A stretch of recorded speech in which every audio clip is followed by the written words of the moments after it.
నమస్తే అండి. నమస్తే సార్. ఈ జగన్మోహన్ రెడ్డి నిన్న మళ్ళీ ప్రెస్ మీట్, అంటే recorded press meet, press meet అనకూడదు, దాన్ని ఒక మైక్ ముందు మళ్ళీ బాకా ఊతాడు. ఆ బాకా ఊదాడు నిన్న వచ్చి. ఇది ఈనాడు ఆంధ్రజ్యోతి మీద డిఫర్మేషన్ యాక్ట్ వేస్తాడంట, పరువు నష్టం దావా వేస్తాడంట. ఆయన 1750 కోట్లు లంచాలు తీసుకున్నది ఆయన తీసుకున్నాడు. అది ప్రజలకి ఆ దారుణాలని, ఆ దోపిడీలని వివరిస్తున్నందుకు మీడియా మీద కేసులు వేస్తాడంట, పరువు నష్టం దావా. 48 గంటలు మీకు టైం ఇస్తున్నాను, నాకు క్షమాపణ చెప్పమని చెప్పి మళ్ళీ ఎదురు బొంకుతున్నాడు. అంటే బెదిరిస్తున్నాడు. మళ్ళీ చేసింది కాక ఎదవ పనులు బయటపడినాక ఈ బెదిరింపులు, ఈ సొల్లు మాటలు జనాలు వినే పరిస్థితిలో లేరు. నిన్నైతే నేను కొన్ని వీడియోల్లో చూశాను, కామన్ మ్యాన్ కూలీ పనులు చేసుకునే వాళ్ళు కూడా చెప్తున్నారు 1750 కోట్లు దొబ్బేసి సిగ్గు లేకుండా మాజీ ముఖ్యమంత్రి అయ్యిండి, ఇప్పుడు మళ్ళీ ఒక పార్టీ నాయకుడిగా అయ్యుండి ఇంకా మాట్లాడుతున్నాడు, అసెంబ్లీకి రాడు, లంచాలు తింటాడు, లంచగొండి, దుర్మార్గుడు, నీచుడు, దోపిడీదారుడు అని చెప్పి సామాన్య ప్రజలు కూడా మాట్లాడుతున్నారు.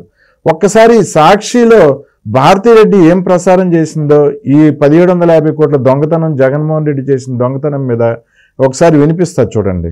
ఈనాడు ఆంధ్రజ్యోతి పత్రికలపై నష్టపరిహారం కేసులు వేస్తున్నారు జగన్మోహన్ రెడ్డి. 48 గంటల లోపున తనపై తప్పుడు రాతలు రాసిన ఈ పత్రికల యాజమాన్యాలు క్షమాపణలు చెప్పాలని ఆయన డెడ్ లైన్ విధించారు. లేని పక్షంలో వారిపై 100 కోట్ల రూపాయల మేరకు నష్టపరిహారం కేసు వేసి చట్టబద్ధంగా శిక్షిస్తామని జగన్మోహన్ రెడ్డి హెచ్చరించారు. చట్టబద్ధంగా శిక్షించేస్తాడంట ఈయనే. 100 కోట్ల పరువు నష్టం దావా వేస్తాడంట, చట్టబద్ధంగా శిక్షించేస్తాడంట వాళ్ళని. అంటే ఈయనే జడ్జి కూడా మళ్ళీ ఆ కేసులో. ఈయనే లంచాలు తింటాడు, ఈయనే జడ్జి, ఈయనే శిక్షలు వేస్తాడు. మీడియా ఛానల్స్ మీద, పేపర్ల మీద, న్యూస్ పేపర్ల మీద ఏం చెప్తారు దీని మీద? సార్, జగన్మోహన్ రెడ్డి గారు లంచం తీసుకున్నారో లేదో అనేది అమెరికాలో ఉన్నటువంటి సెక్యూరిటీ ఎక్స్చేంజెస్ పక్కా తెలుస్తుంది, FBI తెలుస్తుంది. సో మనకు ఒక మూవీలో ప్రకాష్ రాజును వాళ్ళ అబ్బాయి రాజీవ్ కనకాల గారు యాక్ట్ చేశారు సార్. చేస్తే ఏమంటాడంటే, ఒక టెండర్ విషయంలోకి వచ్చేసి ఏదో ఒక డిస్కషన్లో నడుస్తుంది అనమాట. మనకు నష్టం వచ్చినా సరే అతనికి టెండర్ దక్కకూడదు ఓకే అని రాజీవ్ కనకాలు వచ్చేసి ప్రత్యర్థి ఇలా అంటున్నారు, ఈ విధంగా ఉంది అని చెప్పేసి వాళ్ళ తండ్రికి చెప్తాడు ప్రకాష్ రాజు సినిమాలో. చెప్తే మామూలుగా మళ్ళీ ప్రకాష్ రాజు ఏం చెప్తాడు, ఆయన ఉద్దేశం ఏంటి, మన ప్రత్యర్థి ఉద్దేశం ఏంటి, అతనికి నష్టం వచ్చినా మనకు టెండర్ దక్కకూడదు కాబట్టి మనకు ప్రాఫిట్ రాకపోయినా వాడికి టెండర్ రాకూడదు అని చెప్పేసి ఈయన కొడుకు చెప్తాడు. ఓకే, అంటే యాక్చువల్లీ వర్సెస్ లిటరల్లీ. ఈ ఇంగ్లీష్ లో వర్డ్స్ ఉంటాయి కదా సార్, యాక్చువల్లీ వర్సెస్ లిటరల్లీ, ఇలానే ఉంటది అనమాట. అంటే జగన్మోహన్ రెడ్డి గారు లంచం అడిగి తీసుకున్నారా వర్సెస్ లేదు గౌతమ్ అదాని గారు నేను లంచం ఇస్తాను నువ్వు ఇంత కొను అని చెప్పేసి ఆఫర్ ఇచ్చారా, యాక్చువల్లీ వర్సెస్ లిటరల్లీ అనేది అమెరికా సెక్యూరిటీ ఎక్స్చేంజెస్ కానీ FBI కానీ తెలుస్తుంది. ఓకే, ఇది అటు ఉంచితే ఇప్పుడు పరువు నష్టం అంటున్నారు. ఏం పరువు నష్టం జరిగింది? ఎవరు నీ మీద, అంటే ఎవరు సీఎం ఆఫ్ ఆంధ్రప్రదేశ్ అని చెప్పేసి ఒక కేసు పెట్టి ఎక్కడ నీ పరువు నష్టం దాఖలైంది? అమెరికాలో న్యాయశాఖలో పేర్కొన్నటువంటి అఫిడవిట్లో నీ పేరును మెన్షన్ చేశారు. పేరు అంటే nothing but CM of Andhra Pradesh అంటే ఎవరు అంటే నువ్వు కాదా, లేకపోతే సజ్జల రామకృష్ణారెడ్డి గారా? అది కూడా FBI నమోదు చేసింది. ఎస్ సార్, నేను ఎగ్జాక్ట్లీ అడుగుతున్నాను. జగన్మోహన్ రెడ్డి గారు ఒకవేళ నేను సీఎం కాదు అని అనుకుంటే అప్పుడు సజ్జల రామకృష్ణారెడ్డి గారి పేరు మెన్షన్ చేయాల్సి ఉంటుంది, అంతేనా కాదు సార్? అంతే డెఫినెట్ గా. ఇప్పుడు జగన్మోహన్ రెడ్డి గారు ఏమంటున్నారు, సీఎం ఆఫ్ ఆంధ్రప్రదేశ్ ఎక్కడైనా మెన్షన్ చేశారా, అదేం లేదు రమేష్ అని చెప్పేసి అంటున్నాడు ప్రెస్ మీట్ లో. అది కూడా ఉంది, నేను అది వినిపిస్తా తర్వాత ఆ విషయం సార్. ఇప్పుడు ఈనాడు ఆంధ్రజ్యోతి అనే వాళ్ళు ఒక వార్తను ప్రచురితం చేస్తారు. మరి గతంలో ఇదే సాక్షి పేపర్ లో నారాసుర రక్త చరిత్ర అని చెప్పేసి కత్తి పెట్టేసి కత్తికి రక్త మరకలు పెట్టి, ఆ కత్తి చంద్రబాబు గారి చేతిలో పెట్టి, చంద్రబాబు గారి చేతులు అంటే ఫేస్ లేకోకుండా బాడీని పెట్టి చేశారు. మరి దాన్ని ఏమనాలి? దాని మీద పరువు నష్టం వేయకూడదా? మరి 6 లక్షల కోట్ల రూపాయలు అవినీతి చేశారని చెప్పేసి పుస్తకాలు వేశారు, పుస్తకాలు సపరేట్ పుస్తకాలు రాసి మొత్తం పంచారు. 6 లక్షల కోట్ల అవినీతి అని చెప్పేసి రాశారు. 6 రూపాయలని అవినీతి చూపించారా గత 5 ఏళ్ల పరిపాలనా కాలంలో? లేదు. మరి దీని మీద ఎంత పరువు నష్టం వేయాలి? ఎవరి మీద వేయాలి? పుస్తకాలు రాసిన వాళ్ళ మీద వేయాలా, పుస్తకాలు ఓపెనింగ్ చేసిన వాళ్ళ మీద వేయాలా, లేకపోతే పుస్తకాలు ప్రచురించి పంపిణీ చేసిన వాళ్ళ మీద వేయాలా, లేదా వైఎస్ఆర్సీపీ అధినేత మీద వేయాలా? నేను అదే అంటున్నాను సార్. ఇప్పుడు దానికి సహకరించిండే వాళ్ళ మీద వేయాలా కేసు? సరే, ఇప్పుడు ఈనాడు రాసిన దాంట్లో వాళ్ళ దగ్గర ఒక డాక్యుమెంట్ ఉందని చెప్పేసి నిన్నటి రోజున ఒక ఈనాడు పేపర్లో రాయడం జరిగింది. నువ్వు సెకీతో ఒప్పందం చేసుకుంటే అజ్యూర్ పవర్ కంపెనీకి 2023 ఆగస్టులోనో సంథింగ్ ఏదో నెలలోనో ఎందుకు లేఖ రాశావు? నీ ఇంట్రెస్ట్ ఏంటి? నీ పర్సనల్ ఇంట్రెస్ట్ ఏంటి? ఏపీ ప్రభుత్వం నుంచి అజ్యూర్ పవర్ కంపెనీకి ఎందుకు లెటర్ రాశారని చెప్పేసి ఇక్కడే మీ డొల్ల వాదనలు వినిపిస్తున్నాయి. మీ యొక్క నిజ స్వరూపము ప్రజలకు తెలియజేయాలనే ఉద్దేశంతో ఈనాడు పేపర్లో వాళ్ళ దగ్గర ఆధారాలతో శుద్ధ పెట్టారు సార్. మా దగ్గర ఆధారాలు ఉన్నాయి, ఇవి సరిపోదా, నువ్వు గౌతమ్ అదానితోనూ అజ్యూర్ పవర్ కంపెనీ అయినటువంటి వాళ్ళతోనూ ఒప్పందం చేసుకున్నావు, సెకీని ఉపయోగించుకొని ఆట ఆడారు అని చెప్పేసి ఈనాడులో రాశారు. ఇంకోటి అండి, ఈ అదానితో ఈ జగన్మోహన్ రెడ్డి లంచాల భాగవతం జరిగినప్పుడు అజ్యూర్ కంపెనీ వాళ్ళు విరమించుకున్నారు, అందులో నుంచి అసలు నేను గతంలో కూడా మన వీడియోలో చెప్పడం జరిగింది సార్. అజ్యూర్ పవర్ కంపెనీ చేతులు ఎత్తేయడం జరిగింది. 2019 జూన్ జూలై నెలలో టెండర్లు బిడ్లకు ఆహ్వానిస్తే 2020 వరకు ఏ రాష్ట్ర ప్రభుత్వంలో ఉన్నటువంటి డిస్కములు అంటే ఏ రాష్ట్ర ప్రభుత్వం కూడా సెకీ నుంచి విద్యుత్తును కొనడానికి ముందుకు రాలేనటువంటి పరిస్థితి నెలకొంది. 2020 ఇప్పుడు ఏమంటున్నారు, 2020 డిసెంబర్ నుంచి దాదాపు 10 నెలల పాటు చంద్రబాబు నాయుడు గారు కోర్టులో కేసులు వేసి అది చేసి ఇది చేసి అని చెప్పేసి జాప్యం జరగడం వల్ల 2021 సెప్టెంబర్ 15వ తారీఖు నుంచి చెప్పడం మొదలు పెడతారు జగన్మోహన్ రెడ్డి గారు. మరి సెప్టెంబర్ 12వ తారీఖున గౌతమ్ అదాని గారిని కలిసిన మాట ఎందుకు చెప్పడం లేదు? సరే, ఆయన ఏం చెప్తున్నారు? చెప్పిన ప్రెస్ మీట్ లో 4 టేక్ అవే పాయింట్స్ ఏమంటున్నారు? సెంట్రల్ గవర్నమెంట్ అంటే కేంద్ర ప్రభుత్వం కూడా మమ్మల్ని ప్రశంసించింది, ఇంత ది బెస్ట్ ఆఫర్ మాకు రావడం వల్ల ఎందుకు మీ ప్రభుత్వానికే ఇచ్చింది. అట్ ది సేమ్ టైం ఇదే సెకీ ఛత్తీస్గఢ్, ఒరిస్సా, తమిళనాడుతో ₹2.61 ఒప్పందం చేసుకుంది. మీకు మాత్రమే ఎందుకు ₹2.49 ఒప్పందం చేసుకుంది సెకీ? అదే టైంలో గుజరాత్ ₹99 ఒప్పందం చేసుకుంది. సరే, అక్కడ కూడా క్వశ్చన్ వస్తాం సార్. ఇప్పుడు ఏమంటారు? మరి ఒడిశా, ఛత్తీస్గఢ్, తమిళనాడు ఇదే టైంతో ఇదే సెకీతో ₹2.61 ఒప్పందం చేసుకుంటే నేను అంటే ఇంటర్ స్టేట్ ట్రాన్స్మిషన్ ఛార్జీల నుంచి మినహాయింపు పొంది అని చెప్పేసి అంటున్నారు 2020 డిసెంబర్ నాటికి. అవునా కదా సార్? అవును. మరి అది వాస్తవం అయితే మరి అదే గుజరాత్, అదే రాజస్థాన్ ప్రభుత్వాల నుంచి అంటే అక్కడ రాష్ట్రాల నుంచి ఆంధ్రప్రదేశ్ రాష్ట్రానికి transmission inter state transmission charge ఎంత చెప్పారు సార్? పర్ యూనిట్కి ₹1.98 ఆ 2 పైసా. మరి అది మినహాయింపు ఇచ్చినట్టేగా అంతేగా కేంద్ర ప్రభుత్వము. మరి ఎందుకు ₹1.99 జనరేట్ అయ్యేటటువంటి సోలార్ విద్యుత్తును మీరు ఎందుకు అదే రేటుకు తీసుకొని రాలేకపోయారు? ఇది సెకండ్ క్వశ్చన్. మరి ఇప్పుడు ఇక్కడ ఒక యూనిట్ మీద 50 పైసలు అవినీతి జరిగినట్ట కాదా సార్? ఒక్క యూనిట్ మీద 50 పైసలు మాటగా సార్. ప్రజలు టేక్ అవే పాయింట్స్ తీసుకున్నారు. జగన్మోహన్ రెడ్డి గారి ప్రెస్ మీట్ నుంచి టేక్ అవే పాయింట్స్ తీసుకున్నారు. మరి ₹1.99 2020 డిసెంబర్ లో గుజరాత్, రాజస్థాన్ రాష్ట్ర ప్రభుత్వాలు ఒప్పందం చేసుకుంటే మరి ఒకవైపు ఆంధ్రప్రదేశ్ రాష్ట్ర ప్రభుత్వము ₹2.49 ఎందుకు ఒప్పందం చేసుకుంది? ఎక్కడెక్కడ డౌట్ రావాలి? ప్రతి ఒక్కరికి చెప్తున్నాం సార్. ఇక్కడ క్లియర్ గా చెప్పారు. ఎవరు? జగన్మోహన్ రెడ్డి గారు, మాజీ ముఖ్యమంత్రి. ఏమని చెప్పారు? ISTS ఛార్జీల నుంచి మినహాయింపు, this is the best offer అని చెప్పేసి కూడా చెప్పాడు. ఒక్క 4-5 సార్లు చెప్పింటారు అదే మాట. అవును. మరి ₹1.99 మరి ఇంటర్ స్టేట్ ట్రాన్స్మిషన్ ISTS ఛార్జీల నుంచి మినహాయింపు పొందితే ₹1.99 మనకు యూనిట్ సోలార్ విద్యుత్ ధర రావాలి. మరి ఎందుకు ₹2.49 ఒప్పందం జరిగింది? మరి దీనికి సమాధానం చెప్పాలి. ఇది జగన్మోహన్ రెడ్డి మాటలు కూడా ఒకసారి వినిపిస్తాను చూడండి. మళ్ళీ ఆయన సొంతంగా ఆయన నోటితో ఈనాడు ABN మీద మాట్లాడిన మాటలు. ప్రభుత్వ సంస్థ సెకీతో సోలార్ విద్యుత్ పని కట్టుకొని పదే render an apology. If they don't, I will take a legal recourse. I will file defamation cases on both Inadu and both Andhra Jyoti, who happen to be Telugu Desam Party's propaganda missions. Both of them I will be filing in the days to come. Inadu and Andhra Jyoti would be a typical case where I would be filing a defamation case. I'll sue them for 100 crores. I will sue both of them for 100 crores. I would be serving defamation notices to Inadu, to Andhra Jyoti, both of them. The vernacular Telugu media, who happens to be the media face of Telugu Desam Party. Telugu Desam channels అంట ఈ రెండు. ఆయన మాట్లాడటం వాళ్ళ మీద 100 కోట్ల పరువు నష్టం దావా వేస్తాడంట.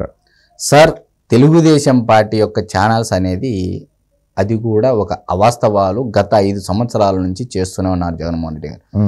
రామారావు గారు తెలుగుదేశం పార్టీ స్థాపించక ముందే ఈనాడు పేపరు, ఈనాడు అనేది ఉన్నదనేది ప్రజలందరూ ఆంధ్రప్రదేశ్ రాష్ట్రంలో అంటే మన తెలుగు జాతి మొత్తం ఈ ప్రపంచం మొత్తం మీద ఉన్న ప్రతి ఒక్కరికి తెలుసు. తెలుగుదేశం పార్టీ పెట్టక ముందు నుంచే ఈనాడు అనేది తన క్రెడిబిలిటీని సంపాదించుకుంటా వచ్చింది.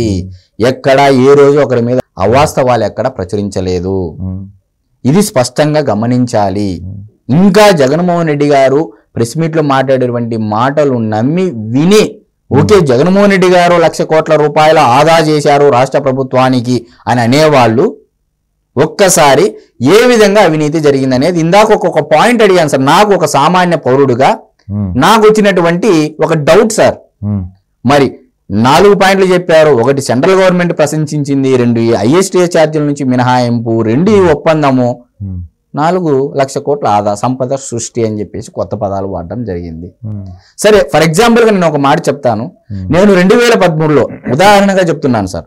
2013లో ఒక 55 ఇంచుల టీవీ 1,35,000 రూపాయలు కొంటే దాని తర్వాత ఒక 2 ఏళ్ల తర్వాత ఒక సుబ్బారావు ఎల్లారావు ఎవరికొకరికి ఒక అతనికి 55,000 రూపాయలకి ఇప్పించాను అనుకోండి సార్.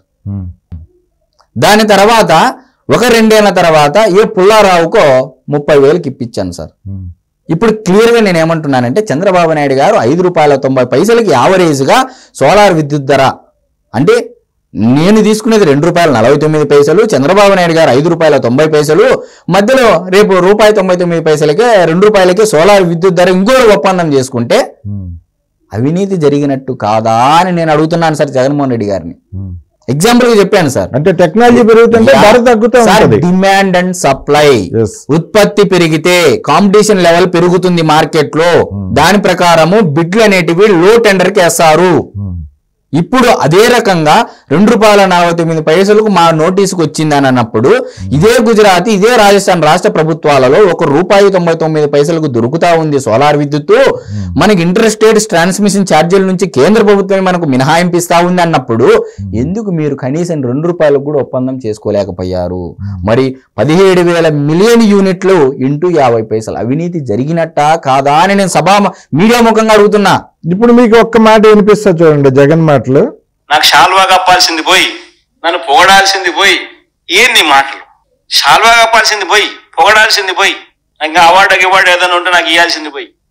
ఈ లంచం తీసుకున్నందుకు, ఈ దోపిడీ చేసినందుకు, ఆయన ఇంత దారుణంగా ప్రజల సొమ్ముని అదానీ సంస్థకి సెక్కి ద్వారా కట్టబెట్టినందుకు ఆయనకు శాలువా కప్పాలంటే అవార్డులు కూడా ఇవ్వాలంట. మీరు చెప్పిన దానికి ఇప్పుడు ఈయన మాట్లాడే మాటలకి ఎంత తేడా ఉంది సార్. నేను ఎక్కడికి వస్తున్నాను, అవార్డు గివార్డు ఉంటే అది నాకే ఇవ్వాలి, శాలువా కూడా నాకే కప్పి సత్కరించి చెప్పాలి అంటున్నాడు. ఇందాక ఒక ఉదాహరణ చెప్పాను సార్ మీకు. ఫలానా వ్యక్తి 1,35,000కు 55 ఇంచుల టీవీ కొంటే, రెండో వ్యక్తి వచ్చి దాన్ని 55,000కు కొంటే, మూడో వ్యక్తి వచ్చి దాన్ని 30,000కు కొంటే, ఈ రేపు రాబోయే రోజులు ఇంకా తక్కువ ధరకు వస్తే ఎవరికి శాలువా కప్పాలా, ఎవరికి అవార్డు ఇవ్వాలనేది ఇక్కడ మాకు అర్థం కాని అంశము. మరి గతంలో ఇదే మీరు అంటున్నారు. రాజశేఖర రెడ్డి గారు అప్పట్లో యూనిట్ ధర ఎంత కొనేవాళ్ళు, 14. దాని తర్వాత నల్లారి కిరణ్ కుమార్ రెడ్డి గారు ఎంత కొన్నారు, దాని తర్వాత చంద్రబాబు నాయుడు గారు ఎంత కొన్నారు, దాని తర్వాత జగన్మోహన్ రెడ్డి గారు ఎంత కొన్నారనేది ఒక్కసారి రేట్లన్నీ చూసుకుంటా వస్తే ఇలా ఉంది. ఇప్పుడు చాలా తక్కువ ధరకి చంద్రబాబు గారు NTPC తోటి ఒప్పందం చేసుకొని 1,87,000 కోట్లతో రెన్యూబుల్ ఎనర్జీ ప్రాజెక్టులు కూడా స్టార్ట్ చేస్తున్నారు ఏపీలోనే విద్యుత్ ఉత్పత్తి చేయబోతున్నారు. ఇప్పుడు అసలు రాజస్థాన్ అక్కర్లేదు, అదానీ అక్కర్లేదు, గుజరాత్ అక్కర్లేదు, ఇంకా ఏపీ. ఇక్కడ క్లియర్ కట్టుగా ఒక సామాన్య పౌరుడిగా నాకు వచ్చేటువంటి ఇంకో ప్రశ్న ఏంటంటే, ఇందాక ఒక ప్రశ్న వేశాము, ఇంకో ప్రశ్న ఏంటంటే, సరే మరి గుజరాత్ నుంచి ట్రాన్స్మిషన్ జరుగుతూ ఉంది, గుజరాత్ నుంచి రావాలి మనకు విద్యుత్తు, ప్లాంట్ లోడ్ ఫ్యాక్టరు 23.5% అక్కడ ఉంటుంది ఆ ఎండకు, ఇది ఎడారి ప్రాంతం కాబట్టి అని చెప్పేసి జగన్మోహన్ రెడ్డి గారు చెప్పాడు. అవును. మరి ఇదే ఆంధ్రప్రదేశ్లో ప్లాంట్ లోడ్ ఫ్యాక్టర్ అంటే నాణ్యమైన విద్యుత్తు, ఆ ఎండ తీవ్రత అనేది ఇర్రేడియేషన్ లెవెల్స్ రాజస్థాన్ గుజరాత్ ప్రాంతంలో ఎక్కువ ఉంటాయి, ఆంధ్రప్రదేశ్ ప్రాంతంలో 18 నుంచి 19% ఉంటుందని చెప్పేసి జగన్మోహన్ రెడ్డి గారు చెప్పడం జరిగింది. అదే ప్లాంట్ ఇక్కడ పెట్టించకపోయావా? 3 గిగావాట్ల ప్లాంట్ అనంతపురం జిల్లాలో అటువంటి ఏం వాతావరణం సార్, అనంతపురం జిల్లాలో ఎండ లేదా, కర్నూలు జిల్లాలో ఎండ లేదా, కడప జిల్లాలో ఎండ లేదా అంటున్నా నేను. మరి ఎక్కడ పెట్టకూడదు? సరే, మొత్తం ఎంత 12 గిగావాట్లు సెకి అనేది బిడ్లను అంటే టెండర్లకు ఆహ్వానించింది. 3 గిగావాట్లు కంపల్సరీ మన దేశంలోనే పెట్టాలి, కేంద్ర ప్రభుత్వం ఇన్సెంటివ్స్ ఇస్తాదన్నప్పుడు మీరు ఎందుకు ప్రపోజల్ పెట్టలేకపోయారు? మన రాష్ట్ర ప్రభుత్వానికి ఇంకా ఆదాయం వచ్చేది కదా, సోలార్ ప్యానెల్స్ అంటే కల్పించి దాని ద్వారా జిఎస్టీ ద్వారా వచ్చినటువంటి ఆదాయం రాష్ట్ర ప్రభుత్వానికి ఇంకా ఆదా చేసేవాళ్ళు కదా. అప్పుడు ఇంకా 2 సెలవులు వేయచ్చు మనము, 2 అవార్డులు ఇవ్వచ్చు మనము అని నేను అంటా ఉన్నాను సార్, ఒక సామాన్య పౌరుడిగా. ఇక్కడ జగన్మోహన్ రెడ్డి గారిని తప్పు పట్టాలని కాదు సార్, విధి విధానపరమైన నిర్ణయాల మీద మాత్రమే మనం మాట్లాడుతున్నాము. Once again I'm saying sir, జరిగింది కూడా అదే కదా, 1750 కోట్ల లంచం తీసుకుంది కూడా విధి విధానాలు. జగన్మోహన్ రెడ్డి గారు ఏం చెప్పారు? 17,000 మిలియన్ యూనిట్లకు నేను టెండర్లకు ఆహ్వానించాను అంటే ఆయన ప్రకారము 7,000 మెగావాట్లు అంటే 17,000 మిలియన్ యూనిట్లు అని చెప్పేసి చెప్పడం జరిగింది జగన్మోహన్ రెడ్డి గారు ప్రెస్ మీట్ లో. మరి 17,000 మిలియన్ యూనిట్లు ఉంటే 50 పైసలు అవినీతి జరిగినట్టా కాదా నేను బరాబర్ అడుగుతున్నాను సార్. ఒక సామాన్య పౌరుడిగా, ఒక ఆంధ్రప్రదేశ్ రాష్ట్ర ప్రభుత్వానికి ట్యాక్స్ కట్టే పౌరుడిగా నేను అడుగుతా ఉన్నా. అదే టైంలో టాటా వాళ్ళు టెండర్ వేస్తా ఉంటే కూడా యాక్సెప్ట్ చేయలేదు జగన్మోహన్ రెడ్డి. టాటా కాదు సార్, దాదాపు 5 నుంచి 6 కంపెనీలు టెండర్లకు బిడ్లకు వస్తే వీళ్ళు కొన్ని నిబంధనలు పెడితే టాటా వాళ్ళు లంచం ఇవ్వరు కాబట్టి వాళ్ళు ఆ నిబంధనలు మాకు నచ్చలేదు కాబట్టి వాళ్ళు వెనక్కి వెళ్ళిపోయారు. ఇది జరిగింది వాస్తవమా కాదా కూడా చెప్పాలి. చాలా అంశాలు ఉన్నాయి సార్, లోతైన అంశాలు. మరి Adani case, FBI, America stock exchange, security exchanges లో కేసు పెడితే నేను బైడెన్ పేరు చెప్పాలి, నాకు CID ఉంది, బైడెన్ పేరు రాస్తాను, అదే ఇదే అని అంటే మన గవర్నమెంట్ సార్, అది మన చట్టం. అమెరికా దేశంలో ఉండేది ఇండియన్ ఒక డెమోక్రటిక్ కంట్రీ, అది ప్రపంచాన్ని వెళ్తున్న అగ్రగామి దేశాల్లో మొదటి దేశం. మరి అటువంటి దేశాల్లో చట్టాలు ఏ బలంగా ఉంటాయనేది ఈ రోజు వాళ్ళే క్లియర్ గా 82, 83, 103, 104, 105 స్టేట్మెంట్లలో 84 స్టేట్మెంట్లు క్లియర్ గా మెన్షన్ చేయడం జరిగింది. CM of Andhra Pradesh YS Jaganmohan Reddy పేరు కూడా మెన్షన్ చేశారు ఒక చోట. అసలు యాక్చువల్ గా ఇప్పుడు అసలు మొత్తం పాయింట్ కి వద్దామండి. ఇప్పుడు కంక్లూజన్ కి ఈయన కేసు డిఫర్మేషన్ యాక్ట్ కేసు ఎవరి మీద వేయాలి? ఆంధ్రజ్యోతి మీద వేస్తారా, ఈనాడు మీద వేస్తారా, FBI federal bureau of investigation అమెరికాలో ఛార్జ్ షీట్ వేసిన వాళ్ళు వాళ్ళ మీద వేయాలంటారా? సార్ ఇప్పుడు ఇది ఎలా ఉందంటే సార్, ఒక వ్యక్తికి క్షవరము గీస్తా అంటే ఈ యొక్క నాయి బ్రాహ్మణుడు సేవింగ్ చేస్తా ఉంటే ఒక అతనికి అది సగం సగము తీసింటారు సార్. క్షవరం అనేది తీసిన తర్వాత ఒక అతను చూసి నవ్వుతాడు దాన్ని చూసి. ఇప్పుడు ఇతన్ని చూసి నవ్వినందుకు అతని మీద ఇతను డిఫర్మేషన్, పరువు నష్టం దాఖలు చేస్తాడా? సగం తీసిన వానికి పరువు నష్టం దావా వేస్తాడా? నా క్వశ్చన్ సార్. ఇప్పుడు నవీనోని మీద వేస్తాడా డిఫర్మేషన్, పరువు నష్టం దావా కేసు? లేదు, తీసిన వాళ్ళ మీద, సగం తీసిన వాళ్ళ మీద వేయాలి. సగం తీసిన వాళ్ళ మీద వేస్తారా? ఇప్పుడు అతను నవ్వడానికి గల కారణం ఎవరు? క్షవరం చేసినటువంటి వ్యక్తి. క్షవరం చేసినటువంటి వ్యక్తి క్షవరం చేయడం ద్వారా వచ్చినటువంటి నష్టం వల్ల అతను నవ్వడం జరిగింది. తన యొక్క భావ ప్రకటన స్వేచ్ఛ హక్కు ఏదైతే ఉపయోగించుకొని నవ్వడం జరిగింది. మరి అతను ఫండమెంటల్ రైట్ ఉపయోగించుకొని నవ్వాడు. సరే, వాస్తవాలు రాశాడు తన యొక్క ఫండమెంటల్ రైట్ ఉపయోగించుకొని. మరి ఇది అమెరికా కోర్టు ఇచ్చినటువంటి డాక్యుమెంట్. నిన్న ఆనం వెంకటరమణారెడ్డి గారు కూడా క్లియర్ గా ప్రెస్ మీట్ లో చెప్పారు, అమెరికా సెక్యూరిటీ ఎక్స్చేంజెస్ మాకు ఒక లెటర్ వచ్చింది, నేను అది చదివి వినిపిస్తున్నాను, ఇది ఫేక్ కాదు, మీడియాకు కూడా అందరికి ఇస్తామని కూడా చెప్పడం జరిగింది. ఇంతకంటే ఇంకా సాక్ష్యాలు ఏం కావాలి సార్? చార్జ్ షీట్ లో జగన్మోహన్ రెడ్డి గారి పేరు ఎలా మెన్షన్ చేశారు, ఎక్కడెక్కడ మెన్షన్ చేశారో ఒక వివరం తాటి గంగాధర్ గారు అని చెప్పి ఆయన మాట్లాడారు. ఆయన క్లియర్ గా డాక్యుమెంట్ చూపిస్తూ మాట్లాడారు ఆ చార్జ్ షీట్ ని. అది ఒకసారి వినిపిస్తారు చూడండి. అమెరికా కోర్టులో మీ పేరు బయటకు వచ్చింది అనేది ప్రధానంగా చేసినటువంటి ఆరోపణ సార్. దానికి సంబంధించి ఎక్కడ కూడా నా పేరు ఎక్కడ లేదు రమేష్. కావాలంటే please go through what ever those people have said and talk. ఇందులో యుఎస్ డాక్యుమెంట్ లో, కోర్టు డాక్యుమెంట్ లో క్లియర్ గా మెన్షన్ చేశారు చూడండి. 2021 సెప్టెంబర్ 12వ తేదీన ఆంధ్రప్రదేశ్ చీఫ్ మినిస్టర్ ని అదానీ గారు డైరెక్ట్ గా కలిశారు అని అనేసి. మీకు ఇందులో వీళ్ళు ఒకసారేమో ఆంధ్రప్రదేశ్ హయ్యర్ అఫీషియల్ అని అనేసి మెన్షన్ చేశారు, ఒక 2-3 చోట్ల క్లియర్ గా మెన్షన్ చేశారు సీఎం ఆఫ్ ఆంధ్రప్రదేశ్ 2021లో అని అనేసి క్లియర్ గా మెన్షన్ చేశారు. సెప్టెంబర్ 12, 2021 అదానీ గారు జగన్మోహన్ రెడ్డి గారిని కలిసి మా పవర్ ని ఎవరు కొనట్లేదు, దీనితోటి ఈ సెకీ కూడా మా కాంట్రాక్ట్ అన్నింటినీ హోల్డ్ లో పెట్టింది, మీరు కానీ మీ రాష్ట్రం తరపున మా పవర్ ని కొంటే మీకు 1750 కోట్ల లంచము ఇస్తాను అని అనేసి ఆఫర్ చేశాడు అని ఈ యుఎస్ డాక్యుమెంట్ లో మెన్షన్ చేశారు. ఆ 1750 కోట్ల లంచం ఇస్తాను అని చెప్పిన తర్వాత ఈ జగన్మోహన్ రెడ్డి గారి నేతృత్వంలోనే ఆంధ్రప్రదేశ్ ప్రభుత్వము ఓకే చేసింది ఇది అని అనేసి యుఎస్ డాక్యుమెంట్ లో మెన్షన్ చేశారు. మనం ఫస్ట్ నుంచి ఇదేగా సార్ చెప్తా ఉండేది. 82, 83, 84, 103, 104 యుఎస్ డాక్యుమెంట్ లో ఉన్నటువంటి స్టేట్మెంట్స్ ఏవైతే ఉన్నాయో అందరూ చదివితే, అదంతా వెబ్సైట్ లో పెట్టింటారు వాళ్ళు, అందరూ చదవచ్చు. ఒక్కసారి చూసి చదివిన తర్వాత ఇంకా విమర్శించే వాళ్ళు ఎవరైనా ఉంటే, అంటే హాఫ్ బేక్డ్ నాలెడ్జ్ అనే ఒక పదం వాడారు జగన్మోహన్ రెడ్డి గారు.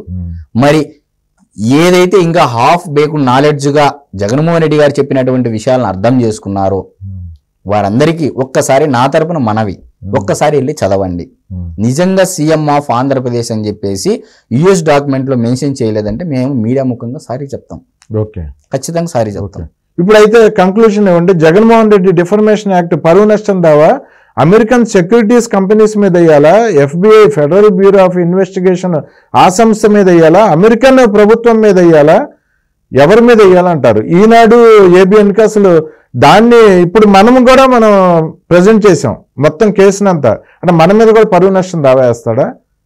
ఎవరి మీద వేస్తాడు సార్? నేను అదే అంటున్నాను సార్, ఇందాక కూడా మీకు ఎగ్జాంపుల్ చెప్పాను. జగన్మోహన్ రెడ్డి గారు పరువు నష్టం దావా లేకపోతే డిఫర్మేషన్ కేసు వేయాలి అంటే అమెరికా అధ్యక్షుడు ట్రంప్ మీద వేయాలి ఇప్పుడు, లేదు అంటే అమెరికా సెక్యూరిటీ ఎక్స్చేంజెస్ వాళ్ళ మీద వేయాలి, లేదు అంటే ఎఫ్బిఐ వాళ్ళు వేయాలి. ఎక్కడ పరువు నష్టం జరిగింది జగన్మోహన్ రెడ్డి గారికి? అమెరికాలో పరువు నష్టం జరిగింది. ఇప్పుడు అది ఇంటర్నేషనల్ న్యూస్ అయిపోయింది. మరి ఇంటర్నేషనల్ మొత్తం మీద అందరే ఏ ఛానల్స్ అయితే ప్రచారం చేస్తున్నారో ఇదే వాస్తవాలు, ప్రతి ఒక్కరి మీద డిఫర్మేషన్ కేసు వేయాలి జగన్మోహన్ రెడ్డి గారు. ఆ లెక్క ప్రకారం అనుకుంటే ఇదే న్యూస్ తమిళనాడులో ఇంకో ఛానల్ వేస్తాను, లేకపోతే ఒరిస్సాలో ఇంకో ఛానల్లో వేస్తాను, లేకపోతే పంజాబ్, గుజరాత్, రాజస్థాన్ రాష్ట్రాల్లో ఉన్నటువంటి మీడియా ఛానళ్ళలో వేస్తేనో వాళ్ళ మీద కూడా వేయాలిగా. మరి అవాస్తవాల ప్రచారాలు చేస్తున్నారని చెప్పేసి సార్ నేను క్లియర్ గా దేశవ్యాప్తంగా నేషనల్ ఛానల్స్ అన్నిట్లోనూ ఇంటర్నేషనల్ న్యూస్ అయింది సార్, ఇది సెన్సేషనల్ న్యూస్ అయ్యింది. కాబట్టే ప్రపంచం మొత్తం దీనికి స్పందిస్తా ఉంది వేగంగా. మరి స్పందించిన ప్రతి ఒక్కరి మీద జగన్మోహన్ రెడ్డి గారు పరువు నష్టం డిఫర్మేషన్ కేసు వేయాలని నేను కూడా కోరుకుంటున్నాను. ఎందుకంటే ఒక ఎల్లో మీడియా ఏది జరిగినా, ఎల్లో మీడియా ఏది జరిగినా, ఈనాడు ఏది జరిగినా, ఆంధ్రజ్యోతి ఏది జరిగినా, TV5 ఏది జరిగినా, తెలుగుదేశం పార్టీ ఆర్గనైజ్డ్ గా చేస్తున్నటువంటి ఛానల్స్ మీద మాట్లాడడం అనేది ఇది సబబు కాదు. మీ స్థాయి వ్యక్తులకు ఇది సబబు కాదు. ఏదైనా కానీ శ్రీకృష్ణుడు అంతటి వాడి మీద నింద పడితే దానిని ఆ నిందను ప్రూవ్ చేసుకున్నాడు తప్ప నా మీద నింద వేస్తారని చెప్పేసి వాళ్ళ మీద కేసు వేయడమో లేకపోతే వాళ్ళ పరువు తీయడమో చేయలేదు. నా మీద పడినటువంటి నిందను నేనే దాని నిజమా అబద్ధమా అని చెప్పేసి ప్రూవ్ చేసుకోవాలని చెప్పేసి మహాభారతంలో జరిగింది. పురాణాలు చదవాలి, నీతి తెలుసుకోవాలని నేను కూడా నాకు తెలిసినది మీడియా ముఖంగా చెప్తున్నాను. ఏదైనా కానీ ప్రజల్ని విద్యుత్ రూపంలో అదానికి తాకట్టు పెట్టిందే కాకుండా నిస్సిగ్గుగా 1750 కోట్లు లంచాలు మింగింది కాకుండా ఇంకా బొంకటం, ఛానల్స్ మీద మీడియాల మీద తప్పుడు ఆరోపణలు చేయటం, పైగా తనకి సన్మానాలు చేయాలి, శాలువాలు కప్పాలి, అవార్డులు ఇవ్వాలి, షీల్డ్ ఇవ్వాలని చెప్పడం ఒక పార్టీ అధినేతగా, అంటే మాజీ సీఎంగా జగన్మోహన్ రెడ్డికి ఇది తగదిది. ఆయన చేసిన తప్పుని తప్పు అని ఒప్పుకో, ఆ 1750 కోట్లు తిరిగి వాళ్ళకి ఇచ్చేసాయి. ఇప్పుడు తెలంగాణ ప్రభుత్వం 100 కోట్లు రిటర్న్ చేసేస్తుంది అదానికి, నువ్వు కూడా 1750 కోట్లు రిటర్న్ చేయి జగన్మోహన్ రెడ్డి. అంతేగాని నువ్వు బొంకినంత మాత్రాన ఉప్పు తప్పు కాదు, తప్పు ఉప్పు కాదు. ఏదైనా సరే నువ్వు తప్పించుకోవడం ఇంకా జరగదు. నీ మీద అన్ని రకాలుగాను ఉచ్చు బిగుసుకుంటుంది జగన్మోహన్ రెడ్డి. ఓకే అండి, మా ఛానల్ ద్వారా కూడా జగన్మోహన్ రెడ్డికి మేము ఇదే చెప్తున్నాము, నీ తప్పుని నువ్వే ప్రూవ్ చేసుకో. తప్పు చేయలేదు, నేను లంచం తినలేదు అని. అంతే తప్పితే ఆ మాట తప్ప నువ్వు మిగతాది అంతా మాట్లాడుతున్నావు. నేను డబ్బు తినలేదు, లంచం తీసుకోలేదు అనే మాట నువ్వు మాట్లాడలేదు జగన్మోహన్ రెడ్డి. మళ్ళీ చెప్తున్నావు, నీకు అది మాట్లాడలేదు. నువ్వు అది చెప్పకుండా నువ్వు ఎన్ని చెప్పినా ప్రజలు నిన్ను నమ్మే పరిస్థితి అయితే లేదు. ఇంకో మాట సార్, ఇక్కడ నేను ఇంకో విషయం చెప్పాలనుకుంటున్నా. చెప్పండి. నారాసుర రక్త చరిత్ర అని మీరు పేపర్లో రాసి మీడియాలో సజ్జల రామకృష్ణారెడ్డి గారు హైకోర్టుకు వెళ్ళి గ్యాగ్ ఆర్డర్ తెచ్చుకొని ఎలక్షన్లలో మాట్లాడకూడదు ఇన్ని రకాలుగా చేసినటువంటి మీరు మరి చంద్రబాబు నాయుడు గారి మీద వారి కుటుంబ సభ్యులపైన ఆరోపణ చేస్తే ఈ రోజు అదే సెంట్రల్ బ్యూరో ఆఫ్ ఇన్వెస్టిగేషన్, ఈ రోజు అదే నేషనల్ క్రైమ్ ఇన్వెస్టిగేషన్ ఎవరి వైపు వేలెత్తి చూపిస్తున్నాయి సార్? ఆయన కుటుంబం మొత్తం అంతా. మరి ఇప్పుడు చంద్రబాబు నాయుడు గారు తన యొక్క పాతివ్రత్యాన్ని నిరూపించుకున్నారా లేదా? నిరూపించుకున్నారు కాబట్టే దాని తర్వాత ఈ కేసు గురించి మాట్లాడడం జరిగింది. చంద్రబాబు నాయుడు గారి యొక్క విఘ్నత, ఆయనకి యొక్క ఉన్నటువంటి ముందు చూపు, నిజంగా ఆయన రాజకీయ లబ్ధి పొందాలి అని అనుకుంటే 2019 ఎలక్షన్లలోనే ఆయనకు తెలుసు వాస్తవము. మీరు హైకోర్టుకి వెళ్ళి గ్యాగ్ ఆర్డర్ తెచ్చుకోవడం వల్ల ఆయన మాట్లాడలేకపోయారు. ఎలక్షన్ మూమెంట్లో ఆయన చట్టాన్ని గౌరవించారు, రాజ్యాంగాన్ని గౌరవించారు. కాబట్టే రాజకీయంగా బలైపోయినప్పటికీ పోరాటం ఆపలేదు, ఎక్కడ కాంప్రమైజ్ అవ్వలేదు. తన పోరాటాన్ని ప్రజల కోసము, నిత్యం ప్రజల శ్రేయస్సు కోసం మాత్రం ఉపయోగించారని చెప్పేసి కాదనడి అనేది ఇది నిజం. ఓకే అండి, థ్యాంక్ యూ అండి. నమస్తే.